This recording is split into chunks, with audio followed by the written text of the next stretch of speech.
Desde já passo a palavra ao Dr. Flávio Antônio Cruz, doutor pela UFPR e, sem dúvida, um dos melhores juízes federais que o Brasil tem. Uma pessoa que estuda muito, pensa muito e, com certeza, trará para nós aqui uma visão muito positiva, até pelo lado da magistratura. Doutor Flávio, a palavra do senhor. Boa noite a todos. Me sinto muito envaidecido com o convite. Estou uma noite sem dormir, então tive algum problema, um voo, eu estava em Goiânia. Talvez minha fala seja um pouco espaçada, né? Cumprimento a mesa aqui, professor Dr. Jacinto, né, quem respeito e admiro muito, um dos maiores professores, né, Universidade Federal do Paraná, não só um jurista, mas um pensador de primeira categoria. Professor Jefferson Augusto, meu amigo, grande especialista em direito militar, processo penal. Dr. Leandro, né, Gornick Nunes, a quem tive o prazer, né, de alguma forma, de inquirir na banca de qualificação, uma tese que se avizinha aí excelente, excepcional. Cumprimento também o Dr. Marco Aurélio Nunes Silveira, que me convidou também, junto com o Dr. Jefferson, Leonardo de Paula, Dr. Alexandre Salomão, Dr. Cal Garcia, tantos amigos, né, e inúmeros outros que vejo aqui, Haroldo, enfim, várias pessoas do meu convívio e a quem admiro muito, enfim. Me sinto muito, muito honrado em compor essa mesa e poder falar aqui. Eu selecionei, senhores, um projeto de fala que tomaria um pouco mais de tempo do que seria adequado para essa noite. Eu pretendia fazer uma contraposição a respeito de um modo de pensar que está ganhando corpo no Brasil. Ele já está na prática, mas ele está ganhando teoria. E me preocupa um pouco, que é uma visão pragmática ou estratégica do processo penal, que busca resumir o processo como um mecanismo de obtenção de um resultado. Meu projeto, portanto, seria contrapor essa visão pragmática, e eu chamo isso de um pragmatismo tosco, que é um pragmatismo que sequer se vincula aos fundamentos teóricos que deveriam estar na sua base.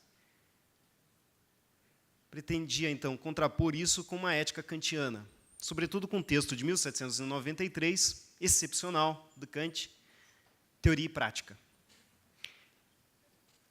Portanto, com esse pano de fundo, o que eu pretendo nesse tempo aqui que tenho? Deixa eu anotar bem aqui, me avise do horário, né?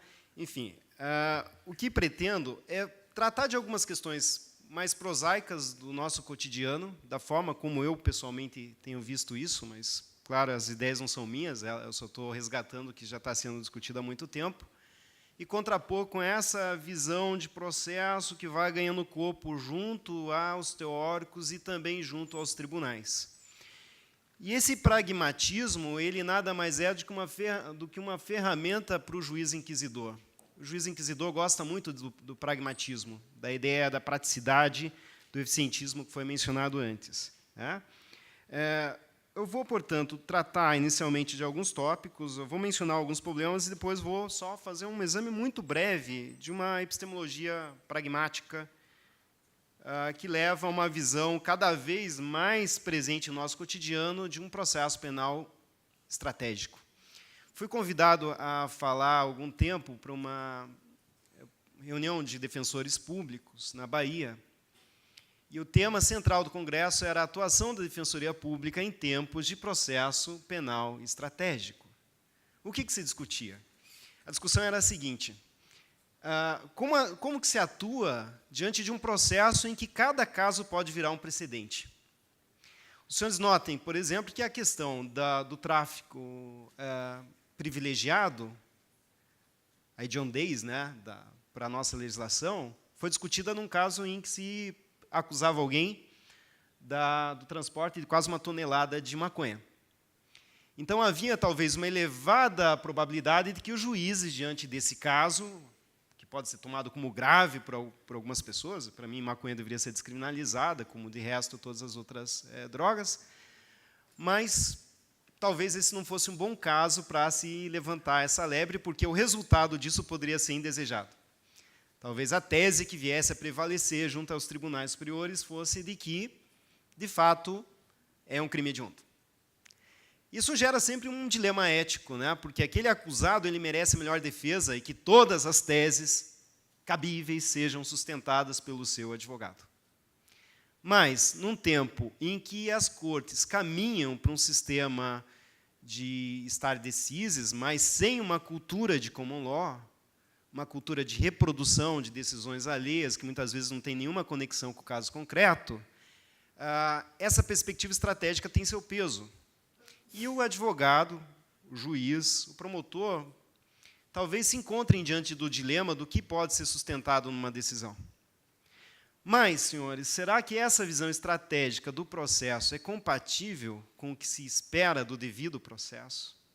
Será que essa perspectiva, que tem ganhado fôlego com excelentes teorias de teóricos preocupadíssimos com direitos fundamentais, o professor Alexandre Moraes da Rosa, por exemplo, será que essa visão de teoria dos jogos aplicada ao processo não pode, na contramão do que se deseja, ensejar uma visão eficientista também do processo, se não for bem compreendida e bem empregada? Não é o que o professor, né, meu amigo, doutor Alexandre, sustenta, bem claro. Mas a minha preocupação é que essa leitura estratégica do processo está colonizando a nossa realidade e ganhando corpo em teorias. Ela sempre esteve presente, eu não me iludo quanto a isso. Mas hoje ela tem ganhado um corpo que é importante. Me parece que o processo tem que ter essa preocupação, tem que albergar esse tipo de cuidado, mas eu fico bastante assustado com o que pode vir disso se não for bem dosado. Só vou mencionar algumas questões que estão no nosso cotidiano e vou tentar problematizar a respeito desse pano de fundo aí. Bom, alguns minutos. De primeiro, o que nós temos no nosso cotidiano entre juízes, né? Nós temos um desdém pela teoria. Nós temos um desdém dos concurseiros pelos teóricos, né? O sujeito ele é aprovado numa prova, em várias provas, são provas difíceis, né? Digo, são difíceis, né? E o sujeito, logo depois que passa no concurso, é chamado de excelência, excelentíssimo, que alguns dizem que é esse lentíssimo, mas ele acredita, de fato, que é excelência. E talvez, se a sua esposa de noite o chamar de meu bem, ele talvez acorde e diga, não, meu bem não, excelência. Tá. O sistema é feito para que isso ocorra. E tem uma razão de ser, porque o juiz tem que mostrar um certo distanciamento a respeito dos conflitos que ele julga. Ele se encastela para não mostrar proximidade, um grau de amizade com as pessoas envolvidas. E agora, com o novo CPC, esse tema ganha um peso grande, porque o juiz tem que se declarar suspeito quando for amigo dos advogados que atuam no caso. Só que daí a pergunta que alguém pode fazer é se os desembargadores têm que se declarar suspeitos quando são amigos dos juízes, cujas sentenças eles avaliam. E ele vai chegar na ponta que todo mundo que queira ser juiz tem que ser o cidadão ermitão, que não tem que ter amigo nenhum nessa vida. Mas pode odiar todo mundo, que isso nunca foi problema, né? Bom, então, o que nós temos? Esse desdém pela teoria, que, de alguma forma, é estimulado pela própria academia. A academia, às vezes, não se dá o devido valor e passa a reproduzir, como diz o professor Lênin Streck, aquilo que os juízes decidem. Nós temos uma concepção epistemológica mal trabalhada, mas que é essa teoria do senso comum, do cotidiano, que confunde validade com utilidade e que confunde verdade com eficiência. Se alguma coisa funciona, é logo legítima. Se uma coisa está resultando em bons proveitos, para que discutir? Como diz um colega juiz, de quem gosto muito, numa entrevista à Gazeta do Povo, em 6 de junho de 2016, quem critica o processo da Lava Jato está fora da realidade prática. Esse é um tema. Quem critica está fora da realidade prática. Mas estamos todos fora da realidade prática. É para isso que nós pensamos. Né? Nós temos que nos antagonizar com a realidade prática para mudá-la, melhorá-la. Isso não significa que tenhamos que satanizar nenhum discurso, né? e criticar por criticar, mas, de fato, nós não podemos fazer o argumento, estimular o argumento de que se funciona, está rendendo proveitos, etc., então isso não pode ser questionado. Mas alguns minutos, enfim. Nós temos aquilo que Habermas chama de colonização do mundo da vida pela lógica dos sistemas.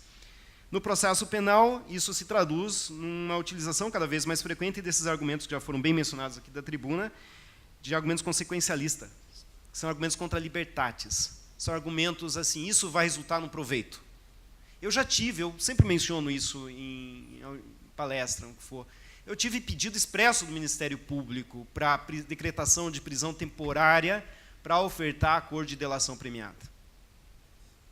E é bom que isso ocorra, senhores. Por que é bom? Porque isso vem à tona. É melhor do que quando isso é feito por subterfúgio. Claro que eu indiferi.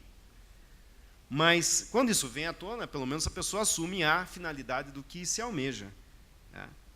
Então, mas tem essa colonização do mundo da vida do processo para uma lógica cada vez mais eficientista. Não que isso seja feito de uma forma deliberada, consciente. Na verdade, é o senso comum do nosso cotidiano que vai nos levando para isso. Todo mundo hoje talvez queira uma lava-jato para chamar de sua. E quando o juiz que vai julgar o caso Eike Batista tem uma biografia do Eike Batista em cima da mesa, coloca a toga, vai no meio da rua e dá uma entrevista e ninguém se assusta, é porque essa lógica já está imperando no nosso cotidiano. O juiz deixou de ser um garantidor da segurança jurídica para se converter num garantidor da segurança pública, que ele não conhece, que ele não tem condições de avaliar, mas ele se torna cada vez mais um mensageiro de uma comunicação edificante, né? O cidadão que vai julgar, vai conduzir o júri, na verdade, do caso Nardoni, ele, ao final do julgamento, ele tem que chamar a imprensa, que está lá à disposição, evidentemente, e dizer, e dar um recado moral para as pessoas, ó, não pode matar. O juiz precisa avisar as pessoas, ó, não matem, isso está errado, né? Não façam isso com seus próprios filhos. Né? Então, esse juiz, às vezes, começa a se reconhecer num papel que não é seu, que não deveria ser seu, porque o juiz ele vai exercer um papel político sem responsabilização política. Isso é preocupante, porque quando esse juiz exerce esse papel político, mas sem a cobrança que a política deve exercer, todos somos agentes políticos no cotidiano, e temos que ser. Né? Somos humanos, somos políticos. Mas nessa atividade política originária, tentando impelir seus próprios valores e não reconhecer a lógica coletiva, a racionalidade coletiva de uma justiça que o antecede e que tem regras, e essas regras têm que ser respeitadas, isso leva a um cuidado, talvez, sobretudo, um narcisismo de partida e uma ideia de que decido e, se não gostou, é só a minha opinião. Processo e sentença se converte num sentire e em um conjunto de opiniões que o juiz pode ter e que não deveria ter naquele momento. Né? A utilização de uma lógica cada vez mais presente da razoabilidade, da ponderação, da relativização, uma tópica de gosto duvidoso. A tópica é um exercício bom, desde Aristóteles, mas aqui é uma tópica que se diz o seguinte, tal direito, mas aqui não se aplica. Então, eu reconheço que tem direito, quer dizer, eu demonstro que eu estudei, eu sou culto, não sei o quê, tem esse direito nos tratados internacionais, mas aqui não se aplica. Por que aqui não se aplica? Não, aqui não se aplica. E quando que se aplica? Não chegou o caso ainda, eu não vi nenhum caso que eu tenha aplicado isso, mas talvez chegue o dia que eu aplique. Consolidação de uma lógica tecnocrática, como mencionava, que concebe o processo como mecanismo de obtenção de resultados práticos. De prisão, criação de um consenso coletivo, aprovação popular mediante deliberações edificantes, como eu dizia, o processo passa a gravitar em torno de idiosincrasia dos personagens envolvidos. As pessoas deixam de se preocupar se a teoria diz isso, e passam a se preocupar se aquele juiz pensa desse jeito. Agora, para atuar, as pessoas não têm que estudar processo penal, elas têm que estudar psicanálise, isso é muito bom, mas elas têm que saber conhecer as idiosincrasias daquele personagem que está lá naquele posto, igual um pequeno tiranete com os seus desvarios. Né? Os juízes são bons, senhores, e a advogada adora ver um juiz falando mal de outros, né? Eu sei disso. Mas os juízes são bons, senhores. Só que os juízes são inquisidores porque a sociedade é inquisidora. O juiz e os juízes são uma amostra estatística de uma sociedade que gosta de amarrar pessoas no poste e jogar pedra, e a jornalista vem e diz que está certo, e todo mundo aplaude, etc. É de uma sociedade que não pode ver dois homens se amando e joga pedra e divulga cartazes homofóbicos, de uma sociedade racista, de uma sociedade machista, enfim, a ponto de existir um juiz, que os senhores provavelmente conhecem, enfim, que tem escrito numa sentença que todo marido tem o direito a utilizar um corretivo contra suas esposas, né? E filhas. E esse cidadão continua na magistratura. O fato é que nós temos, portanto, uma ideia de que vivemos um momento de exceção, um momento excepcional, nas quais as decisões excepcionais são toleradas, e elas são um mecanismo para chegar à virtude, enfim. E já estou... Nossa, estou na introdução, tenho que cortar um monte de coisa. A noção, senhores, de que a validade do processo tem que ser averida a partir da quantidade de bens apreendidos, sequestrados. Tem um processo criminal em curso, que ninguém conhece, mas que ele promoveu a arrecadação de alguns bilhões de reais. Uma coisa muito importante, nunca isso foi feito, nunca foi feito.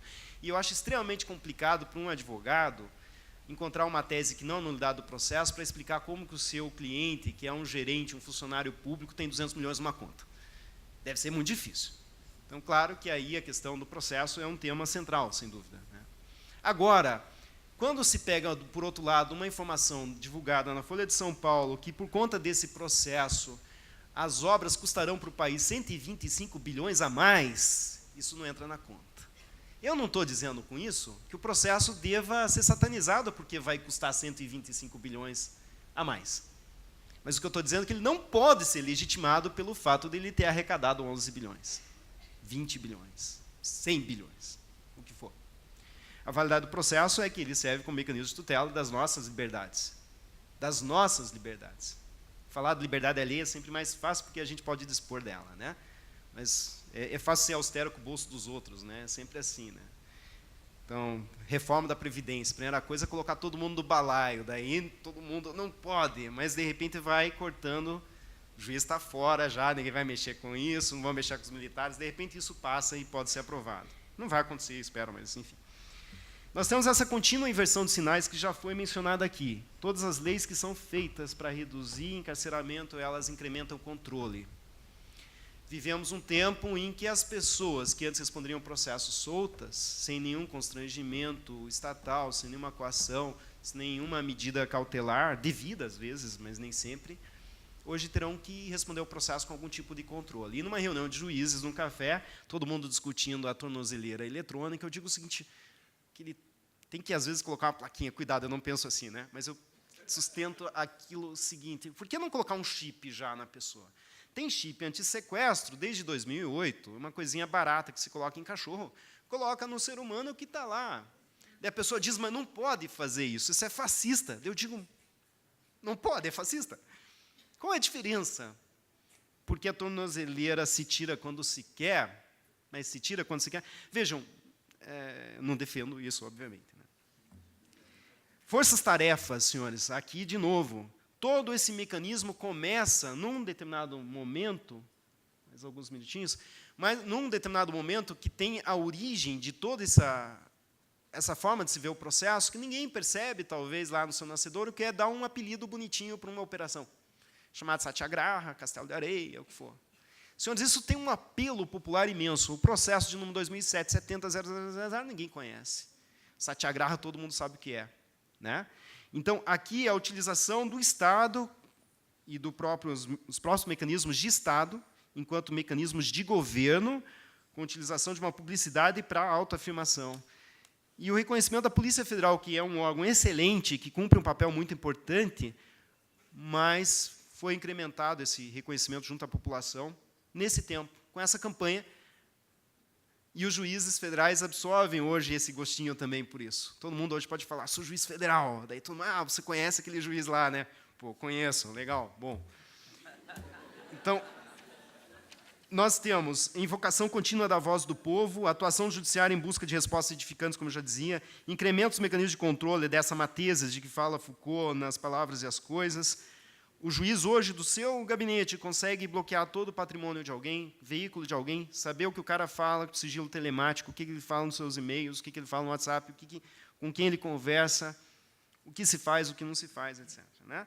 Tem essa colonização do direito penal clássico pela lógica das medidas de segurança. Todo o direito gravitava em torno de uma distinção que todo mundo conhece, que está lá desde Lombroso, que é a discussão do que ele chamava pomposamente de escola clássica de Carrara, né? Escola clássica, direito, livre-arbítrio, positivismo criminológico vai trabalhar da periculosidade. Hoje o que nós temos são prisões preventivas, são tutela inibitória em matéria penal. São prisões justificadas com base num discurso de tutela inibitória. O fulano está sendo preso para não cometer crime. O juiz tem uma bola de cristal que vai dizer, olha, fulano vai cometer crime se ficar solto. Muitos vão cometer crimes se ficarem soltos. Muitos juízes também cometem crimes. Evidentemente que isso tem que ser visto com cuidado. Então, a lógica que vem é da neutralização, que já foi mencionada aqui, e um exemplo que eu sempre dou disso, que é a ponta do sistema, é qual a distinção entre o Presídio Federal e RDD? O desafio é esse. Qual é a diferença entre RDD e Presídio Federal? Sistema penitenciário federal. Quantidade de banho de sol, senhores. No RDD, é 1 hora a menos de banho de sol. O sujeito, num presídio federal, ele fica olhando para a parede, né, fora o tempo que ele vai dormir, supondo que ele não durma, 22 horas por dia. Fica olhando para a parede. Ele não pode jogar bola com os outros sujeitos que estão lá, porque, de fato, o comandante do líder da facção Comando Vermelho, Amigos dos Amigos, Nova Jerusalém, PCC reformado, parece até congregação religiosa, né? Não dá para o pessoal jogar bola junto, porque pode constituir um sindicato do crime. Dessa pessoa que fica lá sozinha nesse presídio, igual o método alburniano, né? Rezando, lendo. Aliás, o presídio, uma coisa boa que surgiu dessa ideia é a tal da remissão pela leitura, tem origem nessa. Não tem o que fazer, o sujeito não pode fazer bola, nada lá, né? Então fica babando, prende o cara porque ele negocia drogas, a primeira coisa que o país dá para ele quando ele está preso é droga, ele tem que tomar ansiolítico, senão ele se mata. Quase 60% das pessoas presas nesse sistema consomem algum tipo de droga que o Estado lhe fornece. E testam o sistema, porque há personagens, né, pessoas conhecidas da grande mídia aí, que se encontram no sistema desde o seu nascedor. Eles estão em algo muito parecido com o RDD, desde 2006, mais ou menos. Estão compreendendo? É uma lógica de medida de segurança. Coisa que não é só no Brasil, né? A Alemanha aprovou isso, mas alguns minutinhos. A Alemanha aprovou isso. Vejam, crime sexual na Alemanha, foi aprovada uma lei há algum tempo que dizia o seguinte, depois do cidadão cumprir a pena, estupro, né, a prática de atos de pedofilia, ele tinha que cumprir a pena em torno de 15 anos, e depois de cumprir a pena, ele era obrigado a comunicar à polícia e a todos os seus vizinhos que ele havia praticado tal delito, por um prazo indefinido. Isso foi alvo de uma impugnação junto à Suprema Corte Alemã, né, ao Bundesverfassungsgericht, e isso foi mantido pela Suprema Corte. Isso é constitucional, é válido, né? Aquele sistema, não sistema vicariano, sistema duplo binário, né? Isso é alvo de uma discussão daí junto ao Tribunal de Justiça da Comunidade Europeia e é anulado, dito, olha, não se pode fazer isso. Não se pode chegar nesse ponto, né? Então, de alguma forma, essa atuação também, a Defensoria Pública, e essa atuação estratégica, essa visão do processo como mecanismo. Qual que é o grande problema de conceber o processo como estratégia? Nenhum problema. O problema é o seguinte, se vier, não está nisso. É que a lógica estratégica ela está presente no nosso cotidiano. Preciso ir até tal lugar, coloco gasolina no carro. Ponto.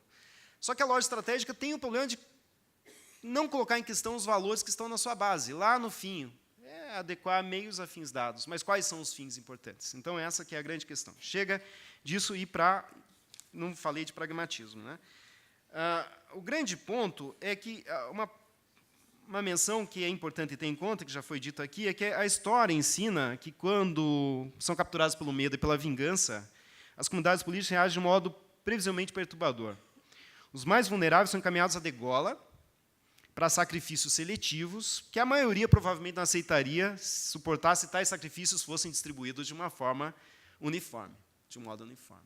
As pessoas aceitam que esse discurso de vamos incrementar o sistema, vamos atribuir mais poder para o Estado, vamos, de algum modo, atuar de uma forma mais incisiva, desde que não seja comigo, né? Quando é comigo, meus filhos, etc., não, garantias. No final das contas, a gente sempre apela para o egoísmo, né? Hobbes está certo. Se você não defende direitos fundamentais por amor ao próximo, pelo menos que faça isso por amor próprio, né? Não deve ser o caso, mas, enfim. Tá, mais um minutinho. Vale a pena, senhores, contrapor, então, essa ideia de processo pragmático. Eu gostaria de trabalhar o pragmatismo, né? Charles Peirce, William James, Shirley e tantos outros teóricos aí, Richard Rorty. Vale a pena a crítica pesada que David Cole faz ao Richard Posner, por exemplo, um pragmático que defende, dentre outras coisas, leis anti-imigração, defende em alguns textos que o Estado pode grampear metade da população, como ocorre hoje nos Estados Unidos. Né? Então, escutas indefinidas. Um pragmático, uma pessoa orientada por valores democráticos, é uma pessoa preocupada com direitos fundamentais, mas só que, ao mesmo tempo, utiliza um argumento que, olha, para chegar a tal resultado, temos que tolerar esse tipo de coisa. Então, isso é preocupante. Vale a pena contrapor isso com um texto que os senhores encontram facilmente, chamado Teoria e Prática, do Kant, de 1793, que eu só vou me dar o luxo de ler um pedacinho para concluir isso, que é o mesmo debate bem antigo entre Feuerbach e Hegel, né? Um debate muito antigo a respeito do alcance do direito penal, das garantias, finalidade do Estado, debate entre um utilitarista, né, Feuerbach, de um lado, e o debate de um retributivista, mas, ao mesmo tempo, um idealista, que é Hegel. Um tema interessante ainda hoje. Mas só me permitam ler esse pedacinho e encerro, porque eu já falei demais. Ninguém pode dizer-se praticamente, Kant diz assim, ninguém pode se dizer versado em uma ciência e, à sua vez, desprezar a teoria. Ninguém pode dizer que sabe uma ciência e desprezar essa teoria dessa ciência, porque assim ele mostraria simplesmente que é um ignorante em seu ofício, enquanto crê poder avançar mais do que permitiria a teoria mediante ensaios e experiências feitos a rodo, sem reunir certos princípios, que propriamente constituem o que se chama de teoria, e sem haver pensado a sua tarefa como um todo, o qual, quando se procede metodicamente, se chama de um sistema. Kant conclui, sem embargo, é mais tolerável ver um ignorante considerar, no seu presumida prática, a teoria inútil, o ignorante diz, eu pratico, mas isso é inútil e supérfluo, do que ver um pensador que concede que a teoria é boa para a escola, mais ou menos para exercitar a sua inteligência, mas que na prática ocorre algo inteiramente distinto, que quando se passa da escola ao mundo, alguém adverte que tem perseguido ideais vazios e sonhos filosóficos. Em uma palavra, que é plausível na teoria, não tem validez alguma para a prática. Com frequência se expressa também isto assim. Isso aqui é uma proposição em tese, pero não em hipótese, né? Mas não em hipótese, não no caso. Então, o grande problema, senhores, nós temos que resgatar, e direito é essencialmente teoria. Se a prática está contra a teoria, nós podemos repensar a teoria todo o tempo, sem dúvida, mas não a partir da prática. Tá? A prática tem que ser movida pelos ideais, e o ideal do devido processo é nenhum inocente preso, nenhum inocente sendo torturado. E como uma provocação da qual eu gosto muito, se os senhores, se alguém aqui não concorda, mas todo mundo que concorda com isso, mas se alguém não concorda, que se submeta a ser o primeiro, então, né? Porque é muito fácil, reitero, negociar a liberdade dos outros. Né? Se alguém acha que é tolerável, como diz Janice Ascari, né, uma procuradora da República bastante respeitável, né, respeitada pelo seu trabalho, mas que, num ato de manifestação de um grau de indignação com a corrupção, compreensível isso, mas ela diz, o Brasil precisa muito mais de culpados presos ainda, que ao custo de muitos inocentes, né, que sejam presos, porque nós temos impunidade em demasia. O que é o argumento? Eu tolero que inocentes sejam presos se com isso eu conseguir o resultado que é qual? Combate à corrupção, enfrentamento da corrupção, etc. Só que ela faz isso negociando a liberdade de quais inocentes? Dos seus filhos, dela, dos seus irmãos? De quem? É de um desconhecido que, na hora que essa lógica toda que está imperando venha a ganhar terreno, e está ganhando terreno, vai se tornar um número cada vez mais assustador, muito mais do que nós já temos. O cidadão na pequena cidadezinha que é suspeito, e ninguém é inocente diante da suspeita, que vai ser alvo de uma negociação a todo instante, delação. Se não conhece aqui quem que está praticando todos os delitos na cidade, voltamos para concluir, de fato, ao tempo da boca da delação. Aquele gárgula na frente dos tribunais, que vitimou, de algum modo, Tiradentes, vem aqui e me conta tudo, e se não contar, esteja preso. Chega, já falei muito. Obrigado.